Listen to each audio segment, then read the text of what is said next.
Jeruk kita ini memang sengaja kita buat mungkin agak lebih ke premium. Karena dalam buah yang kita miliki itu ada yang 4 buah beratnya 1 kilo. Jadi memang pemasarannya kita khusus dijual langsung, ada juga yang masuk ke supermarket atau minimarket atau misalnya toko-toko buah tertentu. Dengan bertani ini akan selamanya ada hasil gitu. Jadi tidak salahnya bila ada lahan meskipun tidak luas, walaupun sedikit, tanami jeruk, jadi itu akan menghasilkan. Jangan malu untuk bertani, karena bagaimanapun kita ini semua anak petani, jadi harus bangga jadi petani.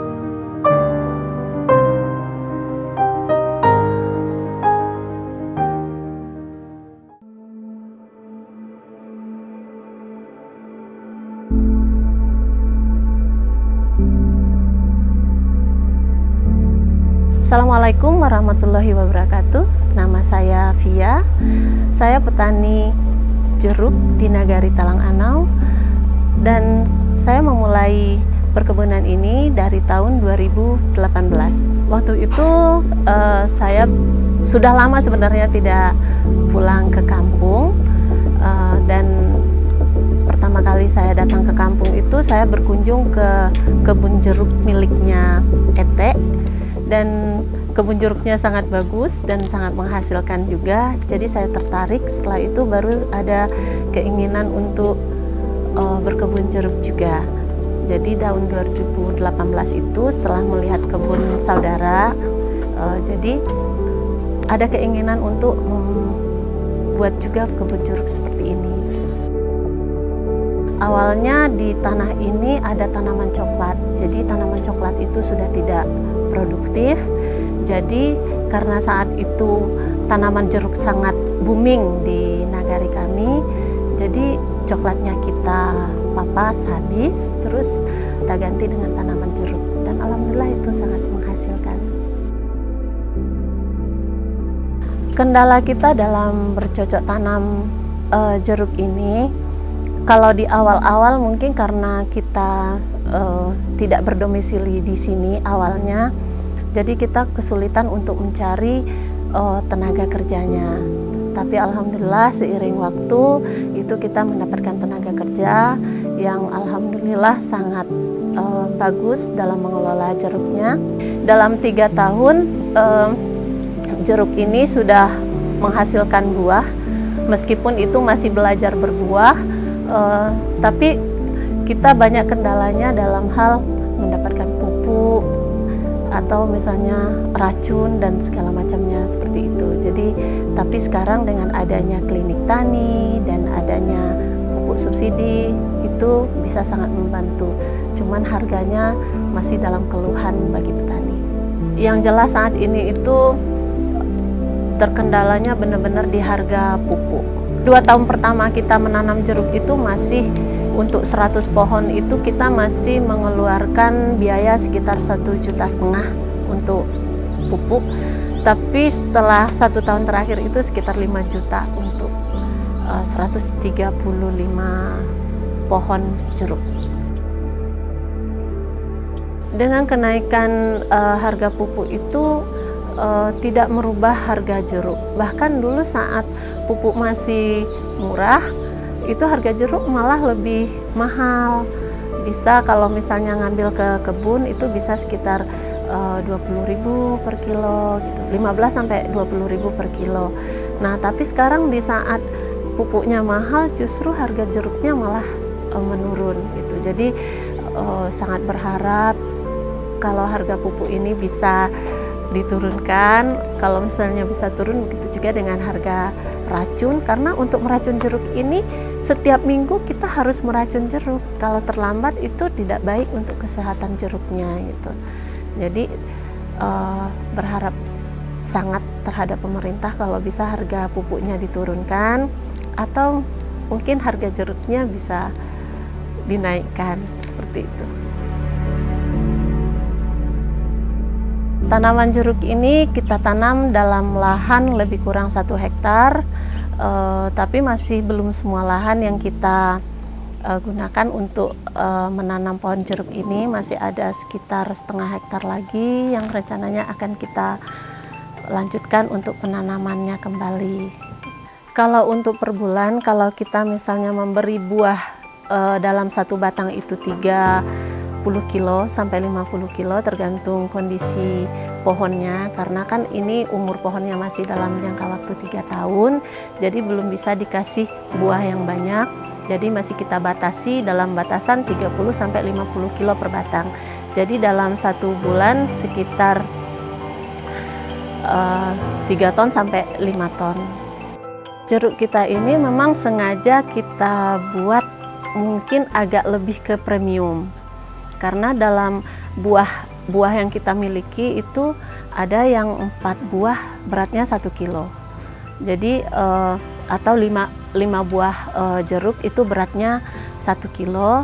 Jadi memang pemasarannya kita khusus, ada yang dibawa langsung ke Bukit Tinggi untuk dijual langsung, ada juga yang masuk ke supermarket atau minimarket atau misalnya toko-toko buah tertentu seperti itu. Nah, dalam ring harga untuk saat ini itu sekitar 15.000 sampai 18.000 per kilo. Jadi memang jeruk kita ini agak berbeda dengan jeruk pada umumnya, karena memang dirawat dan diusahakan untuk berbuah lebih besar seperti itu. Jadi makanya dalam satu pohon pun kita batasi jumlah buahnya.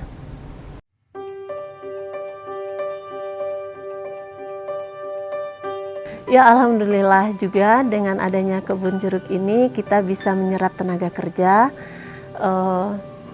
Setidaknya kita butuh orang yang merawat, tuh mempruning atau pemangkasan, atau misalnya untuk yang metik buah, perawatan sekeliling pohon, pembabatan rumput dan segala macamnya.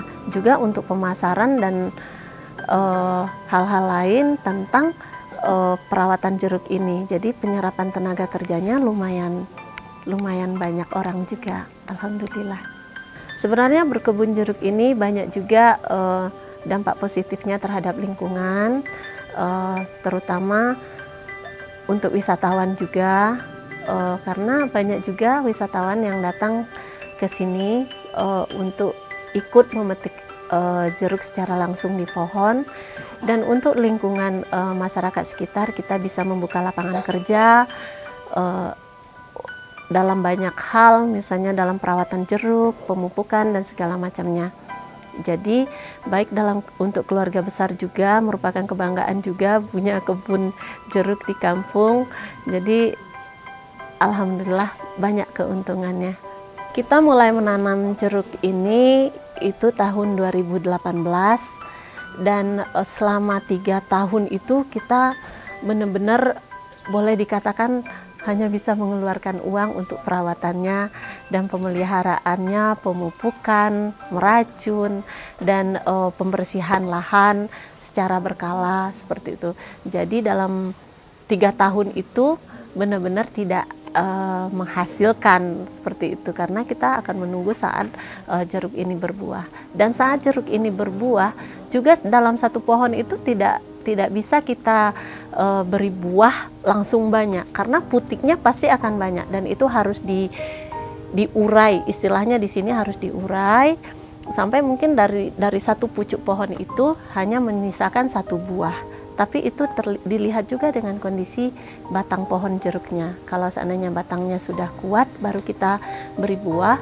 Kalau misalnya batangnya tidak memungkinkan untuk diberi buah, itu harus kita urai semua tanpa menyisakan buah seperti itu. Nah, itu mungkin untuk di tahun kedua seperti itu. Setelah memasuki tahun ketiga itu sudah bisa kita beri buah dan bahkan sudah mulai menghasilkan, meskipun tidak semua pohon yang bisa dibuahi seperti itu. Jadi alhamdulillah pada tahun ketiga beranjak keempat tuh udah bisa dikasih buah dan sudah menghasilkan setidaknya untuk tahun pertama di tahun 2021 itu awal berbuah yang kita panen untuk bisa dijual itu sekitar 3 ton sampai 5 ton seperti itu.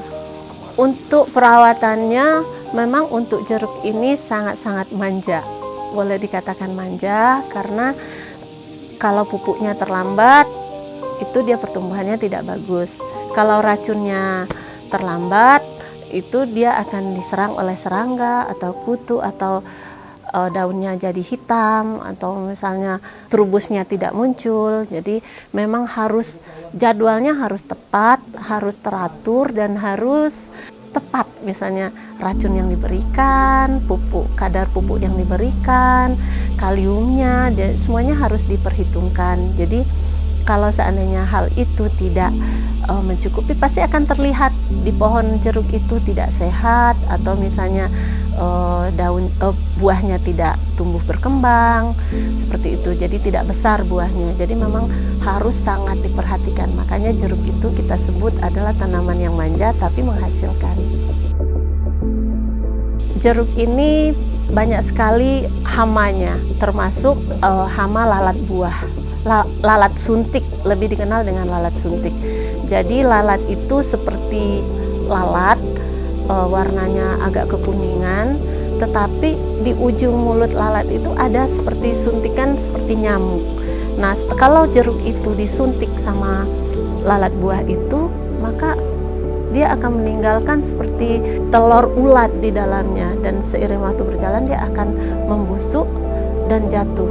Nah, kita sudah mencoba beberapa cara untuk mengatasi lalat buah ini dengan ada lem yang kita tempelkan di botol aqua seperti itu, terus kita gantung pakai tali rapia. Jadi nanti lalat buah itu akan mengejar botol aqua yang kita tempelin lem itu gitu. Nah, itu sedikit membantu, tapi tidak juga menyelesaikan masalah sebenarnya, karena lem itu ada aromanya, jadi itu justru malah mengundang lalarnya untuk datang gitu. Tapi setidaknya itu membantu.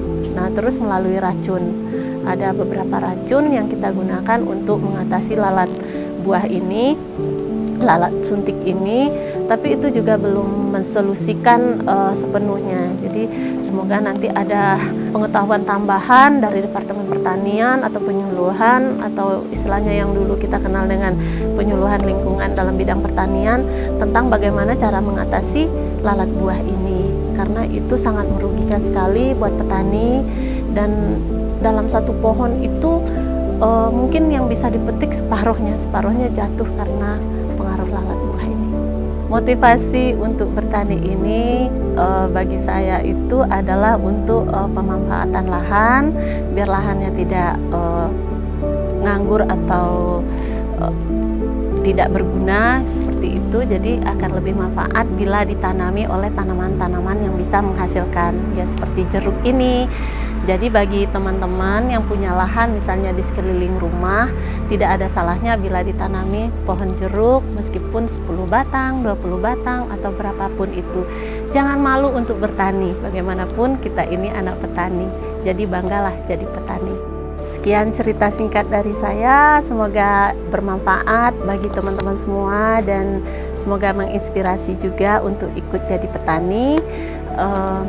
Nama saya Via, dan saya petani jeruk Nagari Talang Anau. Terima kasih.